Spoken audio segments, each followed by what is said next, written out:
कक्षा 12 तीसरा चैप्टर आयोजन 3.2 आयोजन की प्रक्रिया के बारे में आज हमको पढ़ना है। आयोजन एक बौद्धिक प्रक्रिया बुद्धि के द्वारा आयोजन किया जाता है। ठीक है, भविष्य का प्रवृत्तियों का मानस चित्र, मतलब भविष्य में क्या करना है उसका एक चित्र बना दिया जाता है। पहले उसका रंग भरते हैं, उसमें क्या एक तरह का रंग भर के सोच का जो रंग होता है वो भर करके इसका क्या आयोजन किया जाता है। तो उसमें पहले सबसे आयोजन करने के लिए क्या जरूरी है, तो उसके लिए दिया था पहले लक्ष्य का निर्धारण।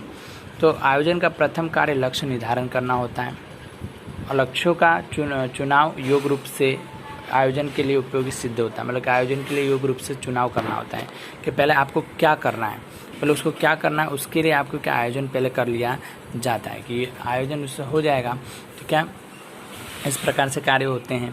आयोजन के आधार स्पष्ट करना, मतलब आयोजन का जो आधार है, मतलब कि जैसे बात की जाए कि लक्ष्य की स्पष्टता के बाद आयोजन के पूर्ण करने के लिए आधार की स्पष्टता आवश्यक है। इसका अर्थात के अनुमान और पूर्व धारणा इसके प्रभावित करने वाला आंतरिक बाह्य तत्वों का अध्ययन के रूप में, मतलब कि क्या आपको पुराने जब आपने किया था आयोजन, उसमें क्या खतरा हुआ था, क्या नुकसान हुआ था, क्या भूल हुई थी, उस भूल को ध्यान में रख करके इस बार ना हो सके ऐसा आपको ध्यान में रखना है कि इस बार वैसे भूल ना उसका आयोजन किया जाता है उस प्रकार से।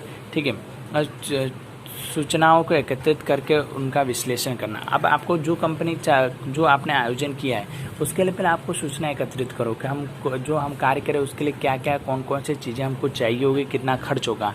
फिर उसका पूरा विश्लेषण, उसकी पूरी जांच कर लो कि भाई कोई इसमें हानि तो नहीं होगी, कोई खतरा तो नहीं होगा, उसके बाद इसका कार्य करना चाहिए। ठीक है,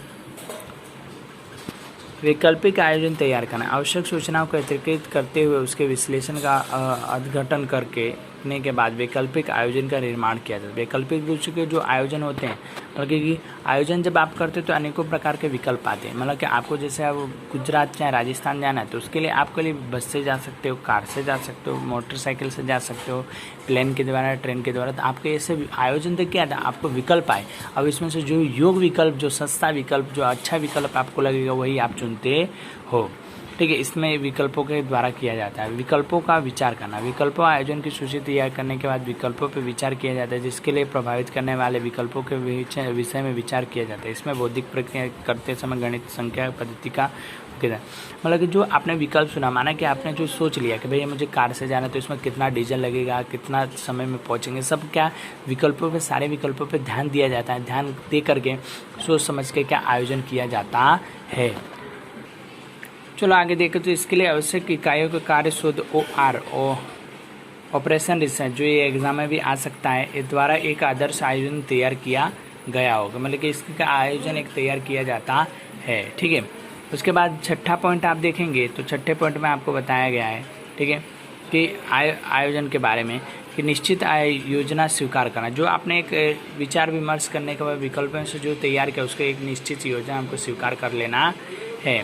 फिर सातवां गौण योजना का गठन और जांच करना। ठीक है, इसमें क्या है तो आप देखेंगे कि मूल्य योजनाओं का अनुरूप अथवा तो मूल्य योजना की सहायता से ऐसे विकल्पों का विचार किए जाता है जिसमें गौण योजना के रूप में जाना जाता है। कार बनाने वाली कंपनी अपना टायर बनाने के बाहर खरीदने के लिए विषय में निर्णय को गौण योजना है। इसका गौण योजना के तैयार करने के बाद उसकी सफलता की जाँच की जाती है जिससे भविष्य में योजना कोई भी अवरोध नहीं होता। मतलब इसमें क्या होता है कि कोई आपने योजना की उसकी पूरी तरह जांच करो। मतलब कि कोई एक कंपनी के बात बताया कि अगर कोई कंपनी है तो उसके अंदर जो क्या है भविष्य में ध्यान रखें कि उसको टायर बना रही है तो कंपनी को उसको पैसा लगेगा, कितना खर्च होगा, कैसी कंपनी क्या होगा, ये सब ध्यान में रख करके ये काम किया जाता है। भविष्य के मूलभूत योजनाएं बनाई जाती है, ये योजना का कार्य किया जाता है। अब यहाँ पे देखें तो योजना का मूल्यांकन करना, मतलब योजना की जांच करने के बारे में। तो गौण योजना के संगठन जांच करने के बाद योजना का मूल्यांकन किया जाता है जिसके लिए हम जब आवश्यकता होती है तब हम उसके मूल्यांकन की विशेषता होती है, सलाह की सहायता से लिए जाती है, उससे सत्य में प्रतीक होता है। योजना निर्णय लिया जाता है और इसके योजनाओं के गतिमान और प्रक्रिया करके के करवा आगे बढ़ाते हैं जिसे देखो और बढ़ो का सिद्धांत कहा जाता है।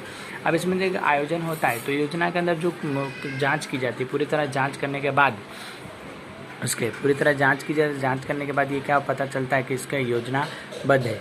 ओके, और उसकी जांच करने में जो योजना पे कार्य किए जाते हैं वो सारे कार्य होते हैं और विशेषज्ञ जो जानकार लोग होते हैं उनसे इसके बारे में पूछा जाता है, फिर उस योजना पे कार्य किया जाता है। आज के लिए इतना ही। कल हम लोग योजना के प्रकार जिसमें स्थायी योजना के बारे में पढ़ेंगे। धन्यवाद।